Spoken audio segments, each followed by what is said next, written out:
और पानीपत में जयदीप राठी की हत्या का मामला सामने आया है। देर रात फरार बदमाशों और पुलिस के बीच में इस मामले में मुठभेड़ हुई।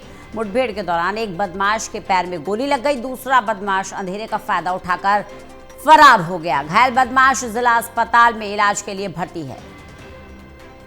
दूसरा बदमाश अंधेरे का फायदा उठाकर फरार हो गया।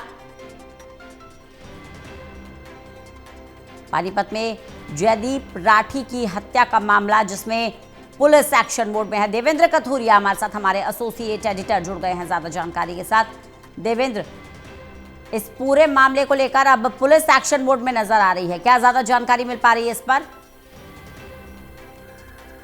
देखिए रंजना, ये कुलदीप राठी जो इनेलो के जिलाध्यक्ष है, इनके भाई लापता थे 9 दिन से।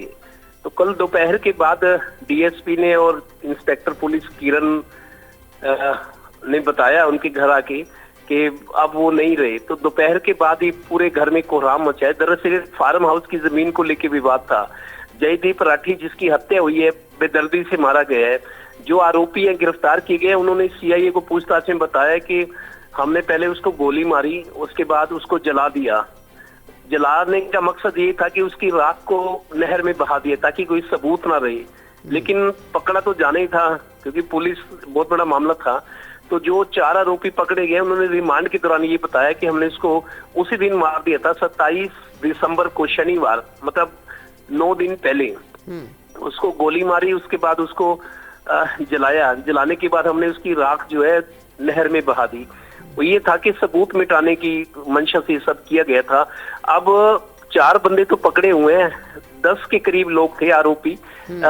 फार्म हाउस की जमीन का विवाद था, तो उसमें कल देर रात को 2 आरोपी, पुलिस को खुफिया जानकारी मिली, 2 आरोपी पानीपत के आसपास है।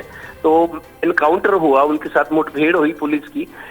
एक गुरदर्शन सिंह है, उसके पैर में गोली लगी है, उसको जिंदा पकड़ा गया है। दूसरा साथी तो फरार हो गया अंधेरे का फायदा उठा के। कल संडे की रात, सर्दी वैसे ही होती है, तो दूसरा साथी तो फरार हो गया। गुरदर्शन नाम का एक बदमाश है, उसको पैर में गोली लगी है, जिला अस्पताल में भर्ती है। अभी भी कुछ लोग हैं, लेकिन ये घटना बड़ी खौफजदा घटना है कि किसी राजनीतिक परिवार के उसके आदमी को, वो डॉक्टर थे, खुद आई स्पेशलिस्ट थे सरकारी अस्पताल में, जयदीप राठी। तो फार्म हाउस की जमीन का विवाद था, उसी में ये हत्या हुई है। और हत्या के बाद आप देखिए, घर वालों को इस बात का बहुत अफसोस है कि डेड बॉडी तक नहीं मिली कि उसका संस्कार कर सके, अंतिम क्रिया कर सके। तो उसकी राख को नदी में, नहर में बहा दिया गया है। अब पुलिस क्या करती है? दरअसल परिवार का ये आरोप है कि अक्टूबर में भी बदमाशों ने इस फार्म हाउस पे कब्जे की कोशिश की थी, हथियार लेकर। तब परिवार ने पुलिस को सूचित किया था। पुलिस के आने के बाद वो भाग गए थे, लेकिन तब उनके खिलाफ एफआईआर दर्ज नहीं की गई थी। ये जो पीड़ित शिकायतकर्ता परिवार है, राठी परिवार, इनका ये कहना है कि तब अगर पुलिस कार्रवाई करती इन बदमाशों के खिलाफ 3 महीने पहले, जब उन्होंने हमला करके अवैध कब्जा करने की कोशिश की थी, हाईवे के ऊपर जमीन है, करोड़ों रुपए की जमीन है ये, तब पुलिस कार्रवाई करती तो शायद ये दिन उनको ना देखना पड़ता। अब जो हो गया हो गया।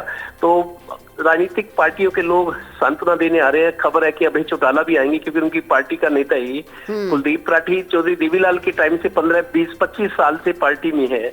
तो उसका छोटा भाई था जयदीप राठी। तो इस एक जमीन के विवाद में ये हत्या हुई। और खास बात रंजना ये भी है कि 2 साल पहले बहादुरगढ़ में जो प्रदेश अध्यक्ष थे इनेलो के, नफे सिंह राठी, उनको भी गाड़ी में कहीं जा रहे थे, उसको बदमाशों ने घेर कर गोलियां मारकर, बहुत गोलियां मारी थी, मौके पर ही मौत हो गई थी।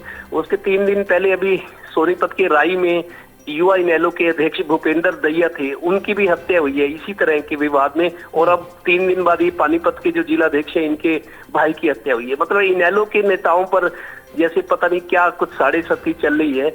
और इनेलो पार्टी ऐसी है जो जुझारू है, संघर्ष करते हैं, प्रदर्शन हो, रैली हो, इनका कोई सानी नहीं जो भीड़ इकट्ठा करना। लेकिन इसी पार्टी के 3 नेता एक एक करके उनकी हत्या हुई है। जी चलिए, बहुत बहुत शुक्रिया देवेंद्र इस तमाम जानकारी के लिए।